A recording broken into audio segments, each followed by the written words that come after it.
السلام علیکم۔ آج ہم فزکس کے ایک بہت ہی اہم موضوع پر بات کر رہے ہیں۔ جی، نیوٹن کے حرکت کے قوانین۔ بالکل، نیوٹنز لاز آف موشن، اور یہ ایف ایس سی کے پہلے سال کے طلباء کے لیے خاص طور پر بہت ضروری ہیں۔ ہاں، یہ قوانین تو بالکل بنیادی ہیں، سائنس کی بنیاد۔ تو چلیے شروع کرتے ہیں۔ نیوٹن نے انہیں فارمولیٹ کیا تھا، لیکن ایک بات واضح کر دیں پہلے جی کہ یہ قوانین عام رفتار سے چلنے والی چیزوں پر لاگو ہوتے ہیں نا، جی وہ چیزیں جو روشنی کی رفتار کے قریب، ان پر نہیں۔ جی بالکل، یہ کلاسیکل میکینکس کے قوانین ہیں۔ بہت تیز رفتار کے لیے پھر دوسرے پرنسپلز آتے ہیں۔ صحیح۔ تو پہلا قانون کیا کہتا ہے؟ یہ لا آف انرشیا۔ ہاں، نیوٹن کا پہلا قانون، جسے انرشیا کا قانون بھی کہتے ہیں، یہ اصل میں کہتا ہے کہ ہر جسم اپنی سکون کی حالت، یا اگر وہ چل رہا ہے تو یا اگر وہ سیدھی لائن میں ایک جیسی رفتار سے چل رہا ہے تو وہ اسی حالت میں رہے گا جب تک اس پر کوئی باہر سے قوت یعنی ایکسٹرنل فورس عمل نہ کرے۔ اچھا، اور اسی خاصیت کو انرشیا کہتے ہیں۔ جی، یہ انرشیا اصل میں جسم کی وہ خاصیت ہے جو اس کی حالت میں تبدیلی کے خلاف مزاحمت کرتی ہے۔ مطلب جتنا بھاری جسم اتنی زیادہ ضد اپنی حالت نہ بدلنے کی۔ بالکل صحیح۔ ماس جتنا زیادہ، انرشیا اتنا زیادہ، اس کو ہلانا یا روکنا اتنا ہی مشکل۔ اور آپ نے انرشل فریم آف ریفرنس کی بات کی تھی، ایف ایس سی کے لیول پر یہ کیا ہے؟ یہ ایک اہم کانسیپٹ ہے۔ دیکھیں، پہلا قانون صرف انرشل فریمز میں ہی صحیح طرح سے لاگو ہوتا ہے۔ اور یہ انرشل فریم کیا ہے؟ یہ ایسی جگہ یا سسٹم ہے جو یا تو رکا ہوا ہو یا پھر مستقیم خط میں کانسٹنٹ ویلوسٹی سے حرکت کر رہا ہو، یعنی جس میں ایکسلریشن نہ ہو۔ اچھا، مطلب اگر فریم خود ایکسلریٹ کر رہا ہو تو پہلا قانون وہاں گڑبڑ کر سکتا ہے۔ جی، اس وقت ایسا لگے گا کہ چیزیں بنا فورس کے ایکسلریٹ کر رہی ہیں۔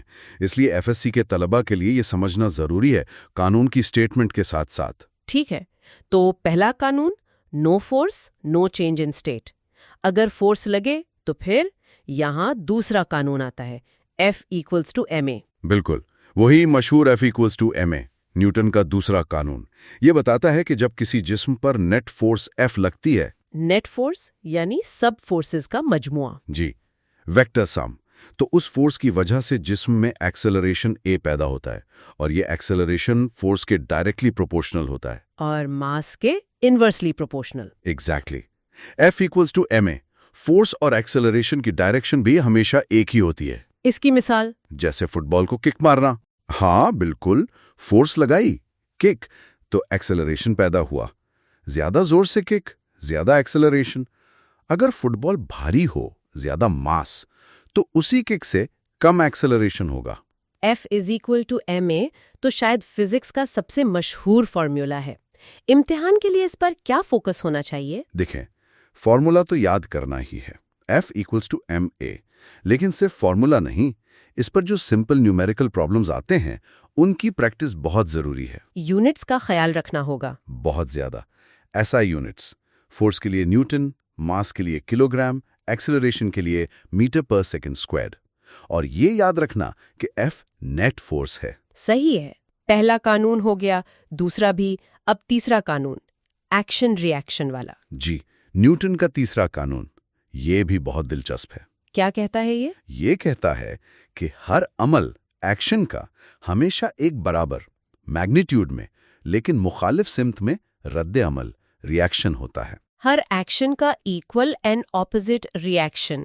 جی، جب ایک جسم اے دوسرے جسم بی پر فورس لگاتا ہے، ایکشن، تو جسم بی بھی جسم اے پر اتنی ہی فورس لگاتا ہے لیکن اپوزٹ ڈائریکشن میں، ری ایکشن۔ اس میں سب سے اہم بات کیا ہے جو طلبہ کو یاد رکھنی چاہیے؟ سب سے اہم نقطہ یہ ہے کہ ایکشن اور ری ایکشن ہمیشہ الگ الگ جسموں پر لگتے ہیں، ایک ہی جسم پر نہیں۔ اچھا، اسی لیے وہ ایک دوسرے کو کینسل نہیں کرتے۔ بالکل، کیونکہ وہ مختلف جسموں پر عمل کر رہے ہوتے ہیں۔ کوئی عام سی مثال اس کی؟ زمین پر چلنا، آپ زمین کو پیچھے دھکیلتے ہیں، یہ ایکشن ہے۔ زمین آپ کو آگے دھکیلتی ہے، یہ ری ایکشن ہے۔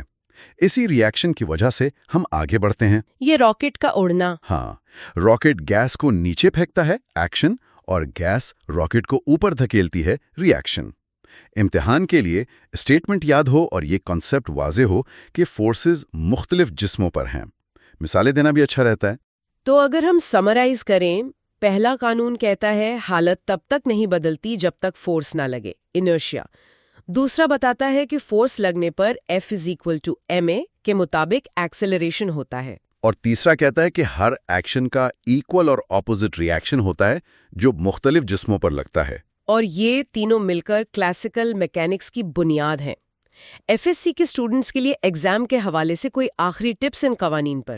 ہاں دیکھیں، ٹپس یہی ہیں کہ تینوں قوانین کی سٹیٹمنٹس لفظ با لفظ یاد کریں.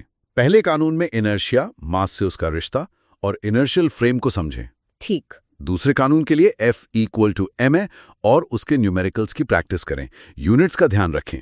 جی. اور تیسرے قانون میں ایکشن ری ایکشن کی مثالیں سمجھیں اور یہ یاد رکھیں کہ یہ ہمیشہ الگ الگ باڈیز پر لگتی ہیں. اور سب سے اہم یہ کہ صرف رٹا نہیں لگانا، کانسیپٹس کو سمجھنا ہے. فزکس سمجھ کر پڑھنے والی چیز ہے. بالکل صحیح. یہ نیوٹن کے قوانین پر ایک مختصر سی لیکن امید ہے کہ FSC کے طلباء کے لیے کافی کمپریہنسو گفتگو رہی ہوگی. جی، امید تو یہی ہے.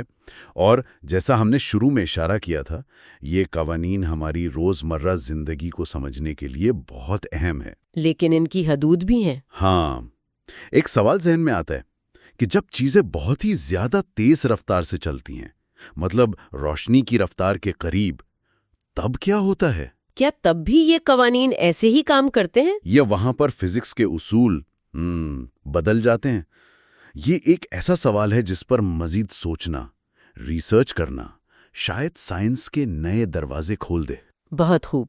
اس نقطے پر غور کرنے کے لیے چھوڑ دیتے ہیں.